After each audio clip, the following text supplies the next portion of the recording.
नमस्कार दोस्तों, मेरा नाम उज्जवल और आप देख रहे हैं मेरा पर्सनल चैनल। आज मैं सीजीएल 2024 का प्री का एक पेपर लेके आई हूँ। बहुत ही ज्यादा टफ था, देखने में लग रहा था बाकी शिफ्टों के कंपैरिजन में। और इस टफेस्ट शिफ्ट को भी अगर एसएससी सीजीएल देते वक्त एग्जाम हॉल में 10-12 मिनट से अगर आप ज्यादा ले रहे हो, इसका मतलब आपकी मैथ्स की तैयारी बिल्कुल अच्छी नहीं। या तो आप अपनी मैथ्स सुधार लो या तो तैयारी करना छोड़ दो, अदरवाइज रैंक नहीं बनेगी। क्योंकि रैंक बनाने के लिए इस तरीके के पेपर को एग्जाम हॉल में 10-12 मिनट के अंदर ही सॉल्व किया जाता है। तो चलो आज मैं दिखाने वाला हूं कि इस पेपर को कैसे 10-12 मिनट में सॉल्व कर सकते हैं। अगर आप मेरे साथ पढ़ाई करना चाहते हो, ये क्यूआर कोड है, फटाफट स्कैन करके मेरे साथ पढ़ना चालू कर दो। चलो बात करते हैं सबसे पहले क्वेश्चन की। सबसे पहला क्वेश्चन है फॉल्स वेट का। फॉल्स वेट में बात ये हो रही है कि 870 ग्राम दे रहा है 1000 ग्राम की जगह। तो डायरेक्टली आप देख रहे हो कि भाई 130 ग्राम का वो बेनिफिट बना रहा है और जो उसका खर्चा आया होगा 870 आया होगा, यही उसकी लागत कीमत आई होगी। क्योंकि 870 ग्राम ही दे रहा है, डायरेक्टली आप परसेंटेज निकाल सकते हो। ये भाग दोगे तो 87 से भाग दोगे 130 में जो है 1 बचेगा और 30 प्लस है 43 में फिर से 87 का भाग दोगे तो 4 आएगा। और इसके बाद सॉल्व करने की जरूरत नहीं, ऑप्शन नंबर 2 सही हो जाएगा। अगला सवाल है, अगला सवाल क्वेश्चन नंबर 2 है। दिया हुआ cos स्क्वायर 29, cos स्क्वायर 61, 29 61 90 के बराबर होता है। तो ये cos स्क्वायर थीटा, ये sin स्क्वायर थीटा, दोनों की वैल्यू 1 होती है। फिर सर्कुलर ट्रैक दिया हुआ है। सर्कुलर ट्रैक में 840 मीटर का सर्कुलर ट्रैक दिया हुआ है और दोनों सेम डायरेक्शन में जा रहा है। दोनों जब सेम डायरेक्शन में जाता है तो रिलेटिव स्पीड घट जाती है। तो 840 डिस्टेंस कम करना है, 6 की स्पीड से कम करना है, 140 सेकेंड में कम हो जाएगा। तो पहली बार 140 सेकेंड में मुलाकात होगी। यहां पे पहली बार मुलाकात की बात की गई है, फर्स्ट पॉइंट पे बात नहीं की गई है। तो सही जवाब आपका ऑप्शन नंबर 1 हो जाएगा। 3 सवाल हो गए कुछ 20-30 सेकंड में। इसके बाद अगला सवाल दिया हुआ है, let O be the centre of the circle and A B and C D are two parallel chords on the same side of the radius, OP is perpendicular to A B and O Q is perpendicular to C D. If A B 10, C D 24 centimetre, P Q 7 centimetre, then the diameter of the circle is equal to. जरा ध्यान से देखोगे, मैं इसमें थोड़ा सा time लेके अगर आपको बता भी दी तो भी इसमें ज्यादा समय नहीं लगेगा। ये कायदे से देखो तो ये ऐसा है कि एक दिया हुआ 24, इसका आधा करोगे तो ये 12 आ जाएगा। जो छोटा वाला कॉर्ड है 10 दिया, ये 5 आ जाएगा। और ये डिस्टेंस 7 दी हुई है। रेडियस पूछा है, मान लो ये सेंटर है, ये रेडियस पूछा है। अगर मैं इसको ध्यान से देखो 5 मान लोगे तो 7 5 12 हो जाएगा। ये 12 ये 5 है। ये रेडियस ध्यान से देखो 5 12 और 13 हो जाएगा। ये 12 5 13 हो जाएगा। यहाँ साफ साफ पता चल रहा है रेडियस 13 हो जाएगा, डायमीटर 26 हो जाएगा। इससे ज्यादा सॉल्व करने की जरूरत नहीं। क्वेश्चन नंबर 5 है, which of the following statement is sufficient to conduct that two triangles are congruent. Congruent होने के लिए एंगल एंगल एंगल होता है, दो एंगल साइड होता है, या फिर साइड साइड साइड होता है। ध्यान से पढ़ोगे तो क्वेश्चन ऑप्शन नंबर 2 में लिखा हुआ है, these have two equal sides and the same perimeter. मतलब दो ट्रायंगल है, दोनों के दो साइड्स इक्वल है। मान लो पहले का ए है, पहली साइड ए है, दूसरी साइड बी है, तीसरा नहीं पता है। दूसरे वाले में ए है बी है, तीसरा नहीं पता है, लेकिन ये पता है कि ये जो परिमीटर है, परिमीटर पी होगा इसका भी, तो इसका परिमीटर पी होगा। उधर जाके इसमें घटाओगे, उधर ले जाके इसमें घटाओगे तो तीनों साइड्स जो है बराबर हो जाएगा। तो साइड साइड साइड से जो है ये कॉन्ग्रुएंट हो जाएगा। इसके सिवा कोई ऑप्शन सेटिस्फाई नहीं करेगा। इसके बाद अगले सवाल की बात करें। अगला सवाल है आपका दिया हुआ है डीआई। डीआई बहुत सिंपल है। इसमें दिया हुआ है कि भैया 3 बंदे हैं, राम मोहन और श्याम है। इनका हिस्ट्री 175 नंबर का, जियोग्राफी 200 नंबर का, बॉटनी 125 नंबर का है। राम का 54% नंबर आया है, मोहन का 51%, श्याम का 75%। ये परसेंटेज दिया 87 79 49 78 78 76 दिया हुआ है। लेकिन सवाल में पूछा क्या है कि इफ इन ऑर्डर टू पास करने के लिए कम से कम हिस्ट्री में उसे 105 नंबर चाहिए, कम से कम 105 नंबर चाहिए। तो पूछा गया इसमें से कितने लोग पास है। अब हिस्ट्री में 105 नंबर चाहिए। अगर कोई बच्चे की प्रैक्टिस अच्छी है तो 175 का 105 60% होता है। अगर 60% की बात करें तो एक ही बंदे की 60% से ऊपर मार्क्स है।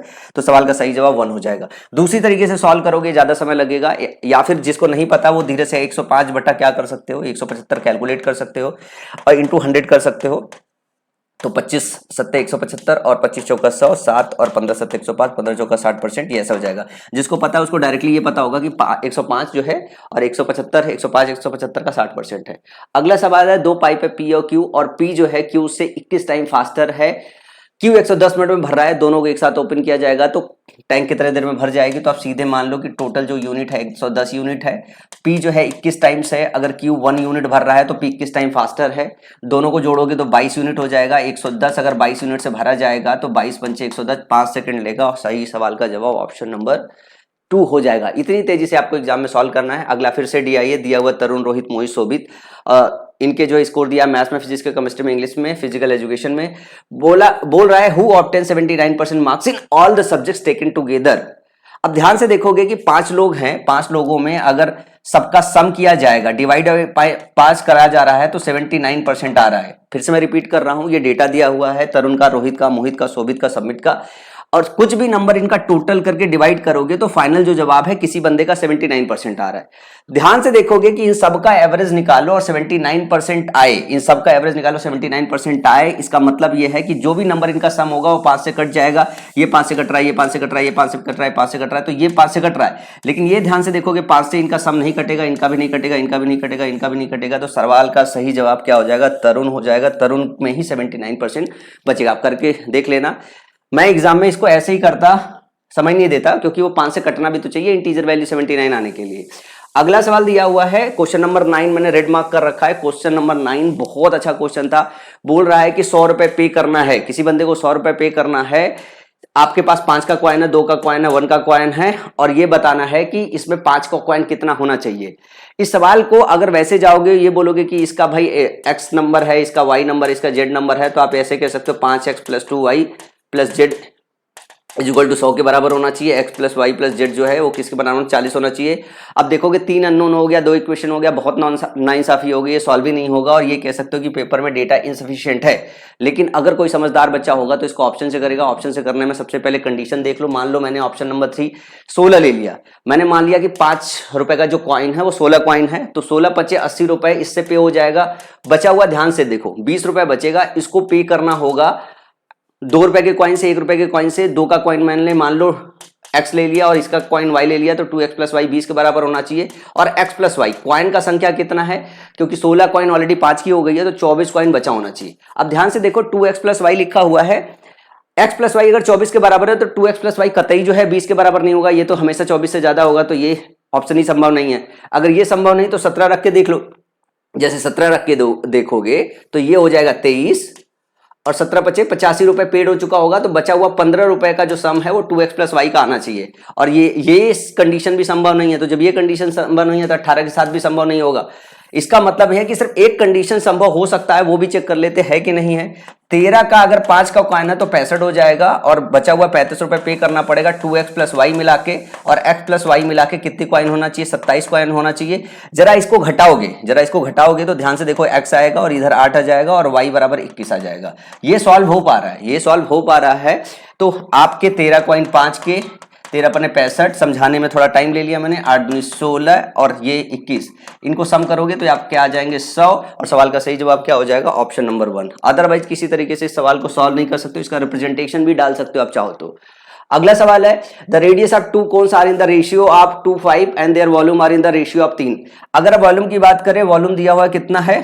3 और 5 पे है। वॉल्यूम जो होता है वो r² h होता है, r² कर दो, 4 हो गया, 25 हो गया, ये h1 हो गया, ये h2 हो गया। h1 h2 का रेशियो निकालना है, 5 से 5 = 25, 5 × 3 = 15, 15/4 = h1/h2 होता है। आपको इसमें जो 1/3 पाई होता है ऊपर नीचे दोनों कट जाएगा, लेने की जरूरत नहीं है। सवाल का सही जवाब ऑप्शन नंबर 4 हो गया। इसके बाद बात करें क्वेश्चन नंबर 11वां और 10। 12वां देखिए, 11वें क्वेश्चन में क्या है? 2179248 इज डिविजिबल बाई 6। 6 से डिविजिबल होने के लिए आखिरी में 2, 6, 4 कोई भी रखो या 0 रखो, डिविजिबल हो जाएगा। लेकिन 3 की डिविजिबिलिटी चेक करनी पड़ेगी। ये 2 से डिविजिबल होगा, 3 से दोनों से डिविजिबल होगा, तो 9, 7 2 9, 2 1 3 9। मतलब जो ये 4 है, 4 में जो भी नंबर जोड़े के 2 जोड़ेंगे तो 6 आ जाएगा, 4 में 6 जोड़ेंगे तो 10 आ जाएगा, डिविजिबल नहीं होगा। 4 में 4 जोड़ेंगे तो 8 हो जाएगा, 3 से डिविजिबल नहीं होगा, सिर्फ यही डिविजिबल होगा। तो सही ऑप्शन क्या हो जाएगा? Option number 1। ये इलेक्शन वाला सवाल है। कितने सारे सवाल कराए थे मैंने, एक वीडियो दिया था इलेक्शन के सवालों को, बहुत तेजी से सॉल्व कर सकते हो। दिया हुआ in an election between 2 candidate y% of the votes did not vote. और इतना वहां पढ़ने की जरूरत ना पड़े, मतलब क्वेश्चन देख के आपको अप्रोच करना आना चाहिए कि इलेक्शन वाला वोट है, इसको सॉल्व कैसे करेंगे। इसको सॉल्व ऐसे करेंगे कि 100 है और y% ने अगर नहीं दिया तो 100 - y ने दिया होगा, मान लिया। फिर 10% वोट जो है इनवैलिड हो गए, 10% वोट इनवैलिड हो गए, तो 10 लोग अगर आए थे देने के लिए तो 1 इनवैलिड हो गया, तो बचा हुआ 9। उसके बाद क्या कह रहा है? उसके बाद ये कह रहा है कि 59.375% जो है वोट पड़ा जीतने वाले के फेवर में, तो हारने वाले के फेवर में क्या पड़ा होगा? 625 पड़ा होगा।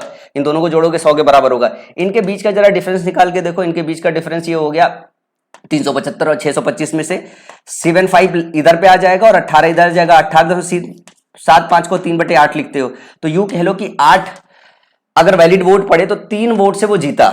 इन सब का जो मल्टीपल है ये दिया हुआ कितने वोट से जीता, 2484 से जीता।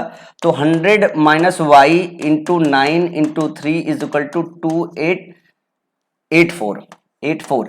ये 3 से कट जाएगा, 3/24 और 4 बचा, 3/24 और 3/24, फिर 9 से भाग दोगे तो ये हो जाएगा 92, 9×9=81 और 9×9=81, 9 दूनी 18, ये हो जाएगा 100 minus y is equal to 92 और वाई निकालोगे तो 8 हो जाएगा। तो अगर टोटल 100 थे तो वाई कितना था, 8 था, मतलब 8% था। ऑप्शन नंबर ए, यही वाई निकालना था।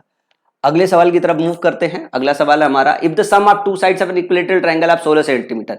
अगर दो साइड का सम 16 है तो एक साइड 8 होगा, तीसरी साइड भी इक्विलेटरल ट्रायंगल में सम मतलब समबाहु त्रिभुज की सारी साइडें बराबर होती तो 8 सेंटीमीटर सवाल का सही जवाब होगा। 15x² माइनस 9 दिया हुआ, x प्लस 9 x माइनस 9 होता तो x प्लस 3 कट जाएगा और x माइनस 3 बचेगा। ऑप्शन नंबर ये वाला सही हो जाएगा। फिर दिया हुआ है क्वेश्चन नंबर 13, ये भी कुछ बच्चों को डिफिकल्ट लग सकता है पर इसको सॉल्व करने का सही तरीका क्या है। देखो 550 रुपए जो है मार्क प्राइस था, 60% पे बेचा, मतलब ये 3/5 पे बेचा, ये हो गया 11/0, 330 रुपए में बेचा। और ये क्या बोल रहा है, ये 330 रुपए है जो कॉस्ट प्राइस से 10% ज्यादा है, मतलब 110% है। तो 100% की वैल्यू यहाँ से निकालोगे 300 हो जाएगा। ये वर्बल कैलकुलेशन से हो जाता, पेन चलाने की जरूरत नहीं थी। मैं थोड़ा सा लिखे दे रहा हूं ताकि आपको ये पता हो किस स्पीड से सवाल को सॉल्व करते हैं। अगला सवाल दिया हुआ है, एक डेटा दिया हुआ है 2016, 2017, 2018, 2019, 2020 का, और इसमें दिया हुआ एक सेंटर पी है, एक सेंटर क्यू है, एक सेंटर आर है, जिसमें सेंटर पी पे टोटल 45 बच्चों को आना था, 42 बच्चे आए, ये टोटल है। और कितने प्रेजेंट है, ये टोटल कितने प्रेजेंट है, टोटल कितने प्रेजेंट है। सवाल में पूछा हुआ है कि कौन से साल में सेकंड हाईएस्ट अब्सेंट थे। प्रेजेंट नहीं पूछा है, अब्सेंट पूछा है। कौन से साल में सेकंड हाईएस्ट है तो सबका निकालना पड़ेगा। यहां से निकाल के देखो, 45 को आना था, 42 आए, 3 अब्सेंट हो गए। 56 को आना था, 45 आए, 11 अब्सेंट थे। 55 को आना था, 50 आए, 5 अब्सेंट थे। 11 5 16, 16 3 19। पहली साल 19 लोग अब्सेंट है। दूसरी साल बात करें, यहाँ पे जो है 5 अब्सेंट है, यहाँ पे बात करोगे तो 20 अब्सेंट है, यहाँ पे बात करोगे तो 5 अब्सेंट है। 20 5 5, ये 30 अब्सेंट है। इस साल अगर यहाँ पे देखो 64 में से 60 घटाओगे 4 अब्सेंट है। 65 में 45, 11 अब्सेंट है। और 65 में ये हो गया 20, और ये 11 नहीं 20 10 अब्सेंट है। 20 10 30 4 34 लोग इस साल में अब्सेंट है।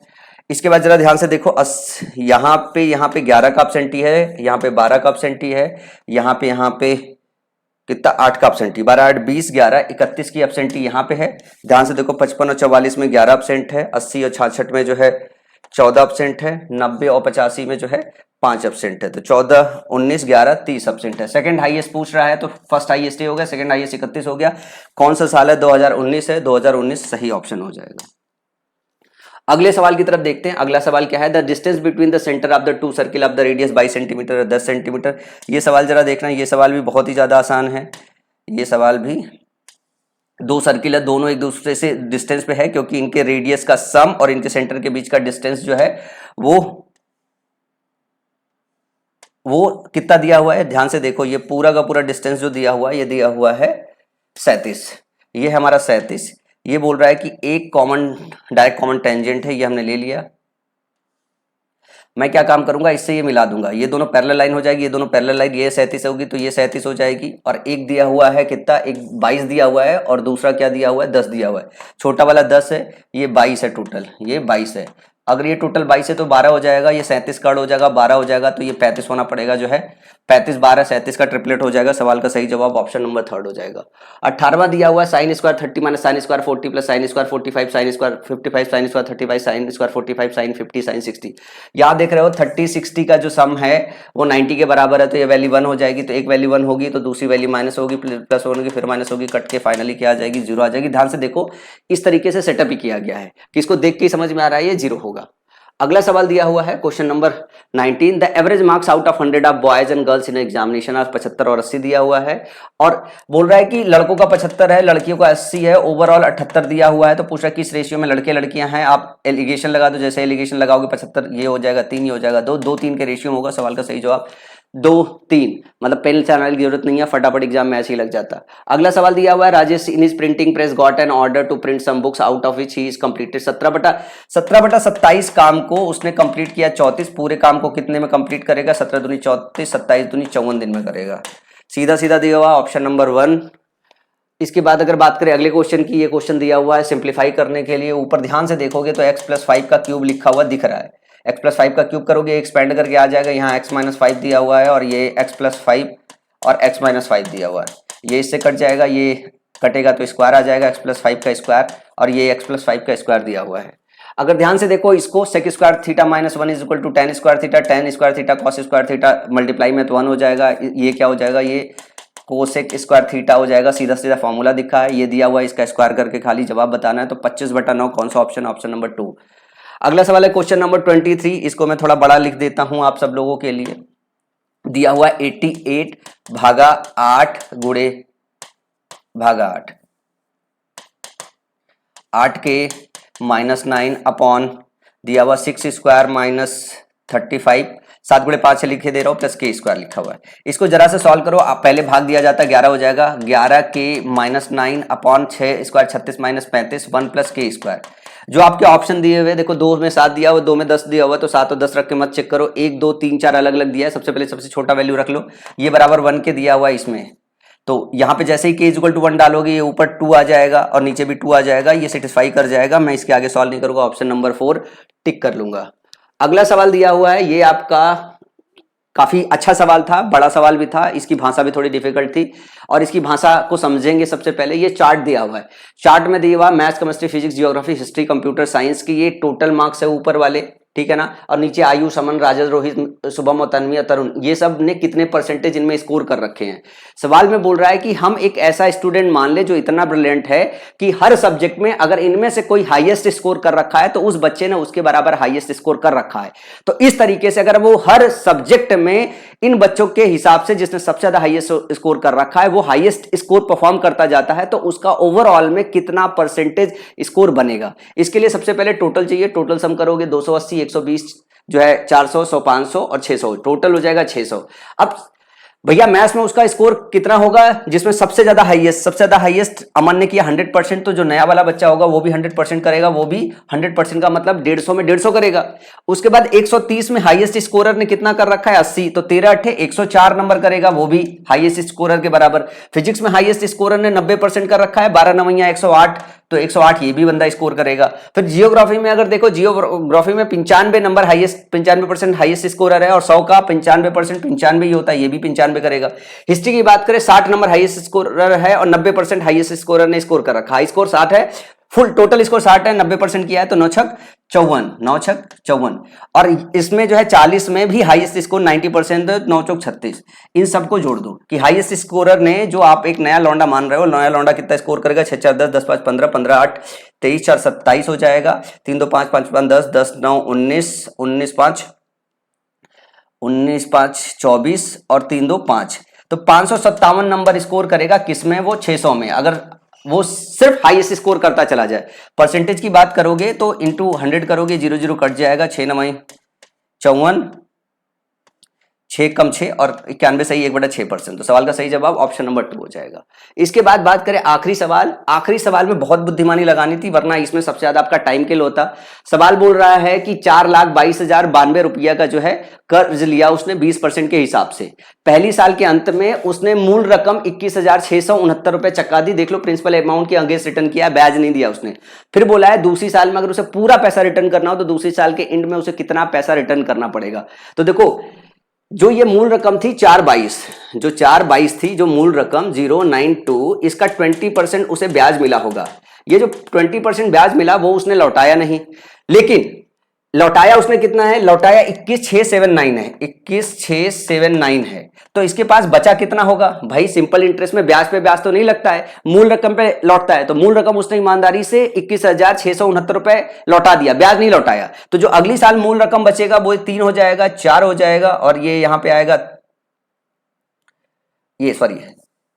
ये 3 हो जाएगा, 8 में 7 गया 1 हो जाएगा, 10 में से 6 गया 4 हो जाएगा, ये 0 हो जाएगा, ये 4,04,13 रुपया हो जाएगा। इस पे ब्याज उसको लगेगा, फिर इस पे 20% का ब्याज लगेगा, 20% का ब्याज लगेगा, 20% का ब्याज लगेगा, इस पे 20% का ब्याज लगेगा। और मूल रकम उसको ये जो है 00 वो उसको चुकाना ही चुकाना पड़ेगा। तो आप कितना मूल रकम चुकाओगे, 4,04,13 मूल रकम चुकाओगे। अब मैंने इसको इस स्टाइल में इसलिए रखा है क्योंकि मैं अपना कैलकुलेशन बचाने वाला हूं। इसका अगर 20% निकालो तो ध्यान से देखो, डिवाइड बाई से करूंगा, 1 10 नीचे रह जाएगा, मतलब जो भी डेटा आएगा उसमें 1 पॉइंट आएगा, तो मैं 2 खाली गुणा करूंगा, 2 डिजिट तक, 2 दूनी 4 पॉइंट लगा दूंगा, और 2 9 18, 8.4 लिखूंगा। इसी तरह इसमें भी क्या होगा, डिवाइड बाई 100 करोगे ये कट जाएगा, और ये जब गुणा करोगे तो एक दशमलव में जगह आएगा, 3 दूनी 6, 2 एक कम 2, तो ये 0.6 हो जाएगा, ये 2 हो जाएगा। मैं क्या काम करूंगा, मैं बस इन्हीं चीजों को जोड़ूंगा, बाकी चीजों को नहीं जोड़ूंगा, क्योंकि हमारा यूनिट डिजिट अलग अलग आ रहा है, एक में खाली यूनिट डिजिट मैच कर रहा है, तो मैं ये रिस्क ले रहा हूं कि आगे कैलकुलेट करूं या ना करूं। तो ध्यान से देखो, 6 4 10 हो जाएगा, और उसके बाद 8 3 11 2 13 1 14 हो जाएगा। तो यूनिट डिजिट जो हमारी आएगी वो 4 आएगी, और इस हिसाब से हमारा सही ऑप्शन ऑप्शन नंबर 2 हो जाएगा। आपको इसको पूरा कैलकुलेट करने की जरूरत नहीं है, और किसी बच्चे को पूरा कैलकुलेट करना है तो आपके सामने रख दिया, इसका 20% निकाल लो। पहली साल का ब्याज उसको देना पड़ेगा, दूसरी साल का ब्याज देना पड़ेगा, दूसरी साल के बाद जो मूल रकम बचा रह गया वो मूल रकम देना पड़ेगा। ये मूल रकम देना पड़ेगा, पहली साल का ब्याज, दूसरी साल का ब्याज।